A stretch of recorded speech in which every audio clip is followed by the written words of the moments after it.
नमो नमः। एनसीईआरटी संस्कृत की श्रृंखला को आगे बढ़ाते हुए आज हम रुचिरा भाग 2 का तृतीय पाठ पढ़ाएंगे, जिसका नाम है स्वावलंबनम। स्वावलंबनम का अर्थ होता है स्व माने अपने, अवलंबन माने सहारे, खुद के सहारे रहना। इस लेसन में यही सिखाया गया है, किसी और के सहारे न रहकर अपना काम सारा अपने आप करना चाहिए, अपने सहारे रहना चाहिए। संख्यावाची शब्दों का प्रयोग हुआ है। हमने 1 से 50 तक की संख्या की एक वीडियो बनाई है। यदि आपने वो ना देखी हो तो आई बटन में क्लिक करके देख सकते हैं। चलिए फिर स्टार्ट करते हैं। कृष्णमूर्ति श्रीकंठश्च मित्रे आस्ताम। कृष्णमूर्ति और श्रीकंठ मित्रे दोनों मित्र थे। श्रीकंठस्य पिता समृद्ध आसीत। श्रीकंठ के पिता समृद्ध मतलब बहुत धनवान थे। आसीत माने थे। अतः इसलिए तस्य भवने सर्वविधानि सुख साधनानि आसन। तो इसलिए तस्य माने उनके, भवने माने घर में या भवन में, सर्वविधानि सभी तरीके से सुख साधनानि माने सुख के साधन, आसन माने थे। तस्मिन् विशालम भवनम उनके विशाल भवन में चत्वारिंशत् माने होता है 40, ये संख्या है। चत्वारिंशत् स्तंभा माने खम्भे, आसन माने थे। उनके भवन में 40 खम्भे थे। तस्य 18 प्रकोष्ठेषु 50 गवाक्षा, चतुश्चत्वारिंशत् द्वाराणि, 36 विद्युत व्यजनानि च आसन। तस्य माने उनके, 18 माने 10 और 8 18 प्रकोष्ठेषु माने कमरे, 50 मतलब कि 50 को कहते हैं 50 गवाक्षा माने होता है खिड़कियाँ, 50 खिड़कियाँ। चत्वारिंशत् माने 40 और 40 में चतु और जोड़ देंगे तो कितने हो गए 44 द्वाराणी द्वार थे, दरवाजे थे। 36 माने होता है 30 और षट माने 6, 30 में 6 जोड़िए कितना होता है 36। तो कितने 36 विद्युत व्यजनानि, विद्युत माने बिजली के, व्यजनानि माने पंखे, और 36 बिजली के पंखे, आसन माने थे। तत्र 10 सेविकाः निरंतर कार्यं कुर्वन्ति स्म। तत्र माने वहाँ, 10 सेविका माने नौकर, निरंतर माने लगातार, कार्यं कुर्वन्ति वहाँ 10 नौकर लगातार काम करते थे। परम कृष्णमूर्ते माता पिता च निर्धनो कृषक दंपति। परम माने लेकिन, कृष्णमूर्ति के माता और पिता, निर्धनों माने निर्धन गरीब, कृषक दंपत्ति यानी कि किसान पति पत्नी को कहते हैं कृषक दंपत्ति थे। तस्य गृहम् आडंबर विहीनम साधारणञ्च आसीत्। उनके घर में कोई, मतलब उनका घर कैसा था, आडंबर विहीन था। जितना ये सब बताया है ना, सुख सुविधाओं के साधन नहीं थे, तो असाधारण था, आडंबर विहीन और साधारण था।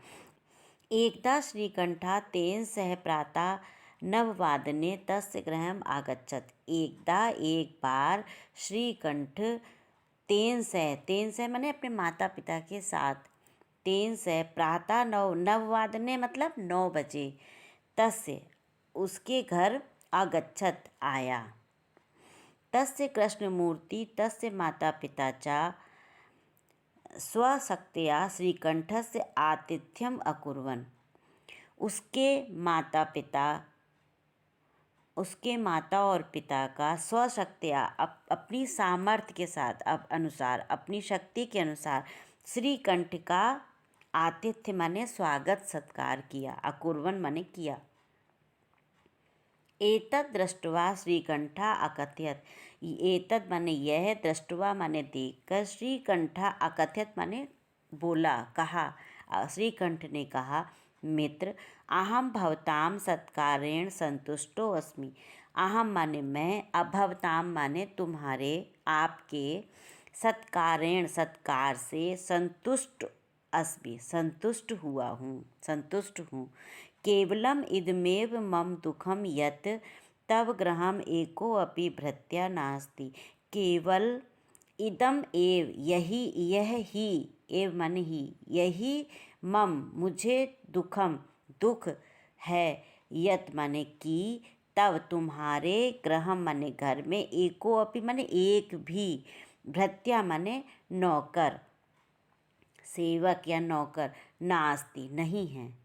मम सत्काराय भवताम बहु कष्टम जातम, मेरे सत्कार में आपने, भवताम माने आपने, बहु माने बहुत, कष्टम माने कष्ट हुआ, मेरे सत्कार में आपको बहुत कष्ट हुआ। मम गृहे तु वहवा कर्म कराः सन्ति, मेरे घर में तो बहुत कर्म करा माने काम करने वाले हैं। तदा कृष्णमूर्ति अवदत्, तब कृष्णमूर्ति बोला, मित्र ममापि अष्टौ कर्म करा सन्ति, मेरे घर में भी, मेरे पास भी अष्टौ 8 कर्म करा काम करने वाले हैं। ते चा 2 पादो 2 हस्तो 2 नेत्रे 2 श्रोत्रे इति, वे क्या कौन कौन से हैं? 2 पैर, 2 हाथ, 2 नेत्र और 2 कान हैं। एते प्रतिक्षणम मम सहायका, ये सब प्रतिक्षण, हर समय, प्रतिक्षण मम सहायका, मेरे साथ रहते हैं। किंतु तव प्रत्याह सदैव सर्वत्र च उपस्थिता भवितुम न शक्नुवन्ति। तो कह रहे हैं कि लेकिन तब तुम्हारे भृत्या, तुम्हारे नौकर, सदैव सर्वत्र चा, हमेशा और सब जगह, उपस्थिता भवितुम न शक्नुवन्ति, उपस्थित होने में समर्थ नहीं है, नहीं उपस्थित हो सकते हैं। त्वम तु स्वकार्याय भृत्याधीना, त्वम माने तुम, स्वकार्याय अपने कार्य के लिए, भृत्या माने नौकरों के, अधीना माने अधीन, तुम अपने कार्य के लिए नौकरों के अधीन हो। यदा यदा ते अनुपस्थिता, जब जब वे अनुपस्थित होते हैं, तदा तदा त्वम कष्टम अनुभवसि, तब तब तुम्हें कष्ट का अनुभव होता है, दुख होता है। स्वावलंबने तू सर्वदा सुखमेव, स्वावलंबन ही हमेशा सुखी रहता है। मतलब स्वावलंबन का हमने आपको अर्थ बताया। स्वावलंबन माने होता है अपने आप कार्य करने वाला ही सदैव सुखी रहता है। ना कदापि कष्टम भवति, उसे कभी भी कोई कष्ट नहीं होता है। श्रीकंठ बोले, मित्र तव वचनानि श्रुत्वा मम मनसि महती प्रसन्नता जाता, तुम्हारे तव माने तुम्हारे, वचनानि वचन, श्रुत्वा सुनकर, मम मनसि मेरा हृदय, महती माने बहुत, प्रसन्नता जाता माने प्रसन्न हुआ, तुम्हारे वचन सुनकर मेरा हृदय बहुत प्रसन्न हुआ। अधुना अहम अपि स्वकार्याणि स्वमेव कर्तुम इच्छामि, अब अधुना माने अब से, अहम अपि मैं भी, स्वकार्याणि अपना कार्य, स्वमेव खुद ही करूं, ये इच्छा में, करने की इच्छा है। आज से मैं भी अपना कार्य स्वयं ही करूँगा, ये इच्छा है, करने की इच्छा है। भवतु ठीक है। 12:30 वादनम इदम, मतलब 12:30 माने होता है 12:30, ठीक है 12:30 बज गए। सांप्रतम गृहम चलामी, अब मैं घर जाता हूँ। ठीक है, लेसन आपको समझ में आया? आगे और देखिए, इसके बाद इसका क्या है। पहली एक्सरसाइज है कि उच्चारणम कुरुत, उच्चारण करिए। विंशति 20, त्रिंशत् 30, चत्वारिंशत् 40, द्वाविंशत् माने 20 और 2 22, द्वात्रिंशत् 30 और 2 32, और द्विचत्वारिंशत् माने 40 और 2 42। ठीक है, उसके बाद चतुर्विंशति 20, विंशति माने 20, चतु माने 4, तो कितने हो गए 20 और 4 24। फिर त्रयत्रिंशति 30 और 3 33, त्रयश्चत्वारिंशति 40 और 3 43, पंचविंशति माने 25, चतुर्विंशति माने चतुस्त्रिंशति 30 और 4 34,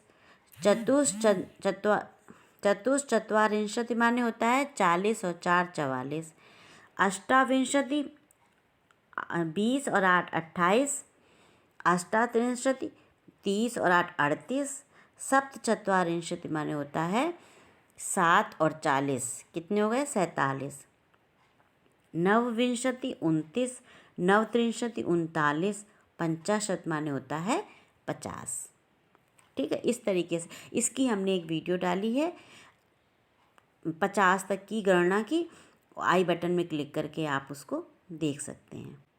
ठीक, आगे देखिए दूसरी सेकंड एक्सरसाइज में क्या है, अधोलिखितानां प्रश्नानां उत्तराणि लिखत। जो ये प्रश्न लिखे हैं इनके उत्तर लिखने हैं। कस्य भवने सर्वविधानि सुख साधनानि आसन। किसके भवन में सभी सुख साधन थे, तो लिखेंगे श्रीकंठे भवने सर्वविधानि सुख साधनानि आसन। कस्य गृहे कोऽपि भृत्या नास्ति। किसके घर में कोई भी नौकर नहीं था, तो किसके घर में नहीं था, कृष्णमूर्ति गृहे कोऽपि भृत्या नास्ति। कृष्णमूर्ते गृहे कोऽपि भृत्या नास्ति। श्रीकंठस्य आतिथ्यम के अकुर्वन्। श्रीकंठ का आतिथ्य किसने किया, तो इसमें भी यह कृष्णमूर्ति श्रीकंठस्य आतिथ्यम अकुर्वन्। सर्वदा कुत्र सुखम। हमेशा कौन सुखी रहता है, तो स्वावलंबने सर्वदा सुखम। अपने हाथ से काम, स्वावलंबन जो होता है अपने हाथ से काम करने वाला सदैव सुखी रहता है। श्रीकंठा कृष्णमूर्ते गृहं कदा आगच्छत। श्रीकंठ कृष्णमूर्ति के घर में कब आए, तो लिखेंगे श्रीकंठा कृष्णमूर्ति गृहे नववादने अगच्छत। कृष्णमूर्ते कति कर्मकरा सन्ति। कृष्णमूर्ति के पास कितने कर्मकरा काम करने वाले हैं, तो लिखेंगे कृष्णमूर्ते अष्टौ कर्मकरा सन्ति। ठीक है, इस तरीके से आपको इनके आंसर लिखने हैं। आगे और एक्सरसाइज है। इस एक्सरसाइज में क्या दिया है, चित्राणि गणित्वा ततधा संख्यवाचक शब्दम लिखता। अब इसमें आपको जो चित्र में जितनी संख्या के चित्र दिए हैं आपको इसमें वही चित्र भरने हैं। जैसे आप इसको गिनिए, इसमें क्या कहते 3 और 3 6 की रो है, तो 6 12 6 18, तो इसमें कितने हैं 18, तो इसको लिखेंगे अष्टादश। और इसमें कितने हैं 3 3 6 और 1 7 7 हैं, 7 की 3 रो हैं, तो 7 7 या 21, तो 21 को क्या लिखेंगे 1 विंशति। फिर ये 5 हैं, 5 की 3 रो हैं, तो ये हो गए 15, तो 50 लिखेंगे यहाँ पर। फिर उसके बाद इसमें क्या है, इसमें देखिए आप 12 बनी है कैंडल्स, 12 की 3 रो हैं, तो कितने हो गए 36, तो इस 36 को संस्कृत में क्या लिखते हैं षड्त्रिंशति। ठीक है, उसके बाद ये देखिए बने हैं कैंची।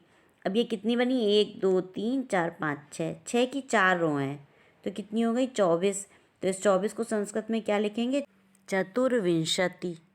उसके बाद 11 हैं, तो ये 11 के 3 हैं, तो ये 33 हैं, तो लिखेंगे त्रयात्रिंशति। उसके बाद है मंजूषाता अंकानाम कृते पदानि चिन्नुत। जो ये इसमें दिए गए हैं, अब आपको जो शब्द लिखे हैं उसको संस्कृत में लिखना है, इन्हीं में से छांट के। 28 को संस्कृत में क्या कहते हैं अष्टाविंशति। 27 को लिखेंगे सप्तविंशति।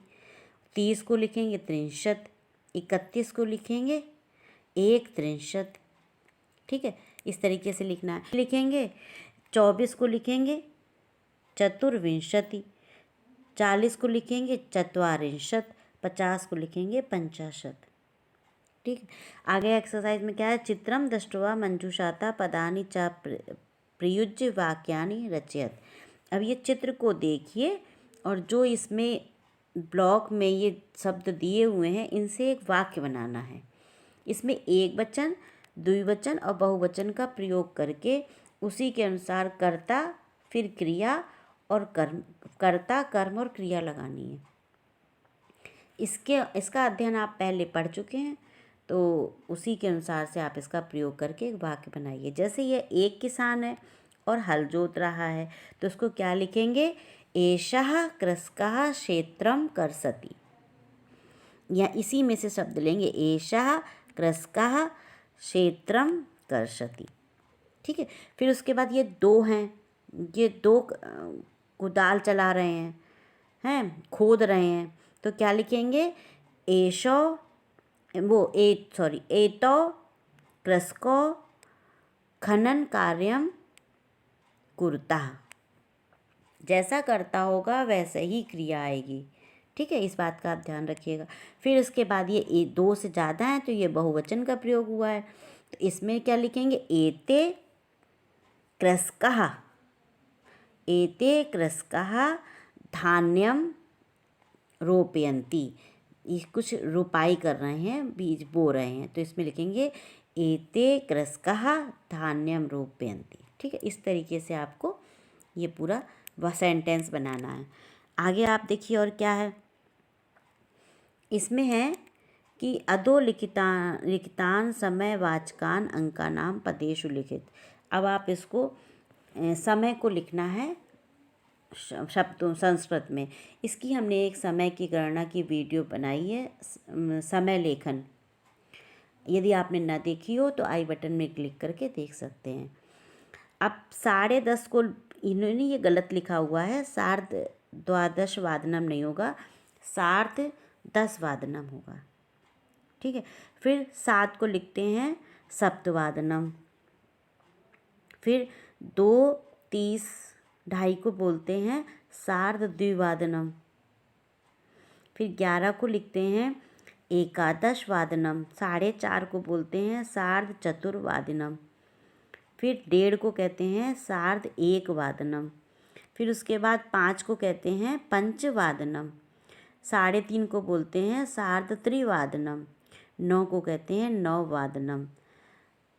12:30 को कहते हैं सार्ध-द्वादश वादनम। फिर 8 को कहते हैं अष्टवादनम। फिर 7:30 को कहते हैं सार्ध-सप्तवादनम। साढ़े जो होता है उसको कहते हैं सार्ध लगा के पढ़ते हैं। ठीक है, चलिए अब आगे और देखिए क्या है इस एक्सरसाइज में। मंजूषाता पदानि चित्वा रिक्त स्थानानि पूरयत। जो ये ब्लॉक में शब्द दिए हुए हैं इनको आप इन्हीं से ये रिक्त स्थान भरने हैं। ये क्या है? ऋतुवा भवन्ति। ऋतु कितनी होती हैं? इसमें भरना है 6। ठीक है। मासा भवन्ति। मास कितने, महीने कितने होते हैं? कितने, 12 होते हैं ना, तो 12 मासा भवन्ति। एकस्मिन् मासे, एक मास में 30 अथवा 31 दिवस होते हैं। फरवरी मासे सामान्यतः 28 दिन होते हैं। दिनानि भवन्ति। मम शरीरे 2 हस्तौ स्तः। ये भरेंगे। ठीक है, इस तरीके से आपको सब ऋतुओं का ज्ञान है और भी महीनों का सबका ज्ञान कराया गया है। और इसमें एक चीज़ और बताई गई है, इसमें सारी ऋतुएं बताई गई हैं और हिंदी के महीनों के नाम बताए गए हैं। इसकी भी हमने एक वीडियो डाली है, यदि आपने नहीं देखी हो तो आई बटन में क्लिक करके देख सकते हैं। ये सब हिंदी महीनों के नाम हैं। चैत्र, बैसाख, ज्येष्ठ, आषाढ़, सावन, भादो, आश्विनी, कार्तिका, मार्गशीर्षा, पौषा, माघा, फागुन। इस तरीके से ये हिंदी महीने हैं। और चैत्र, बैसाख ये ऋतुएं हैं, 6 ऋतुएं। चैत्र बैसाख में वसंत ऋतु है, ज्येष्ठ आषाढ़ में ग्रीष्म ऋतु है, श्रावण भाद्रपदा में वर्षा ऋतु है, अश्विनी कार्तिक में शरद ऋतु है, मार्गशीर्ष पौष में हेमंत ऋतु है, माघा फागुन में शिशिरा ऋतु है। ये 6 ऋतुएं और हिंदी के 12 महीनों के नाम दिए गए हैं। इनको भी आप अच्छी तरीके से याद कर सकते हैं। इस तरीके से ये लेसन पूरा हुआ। उम्मीद है आपको लेसन पूरा समझ में आया होगा। यदि आपको कहीं भी कोई डाउट हो तो कमेंट बॉक्स में लिख के ज़रूर पूछें। धन्यवाद।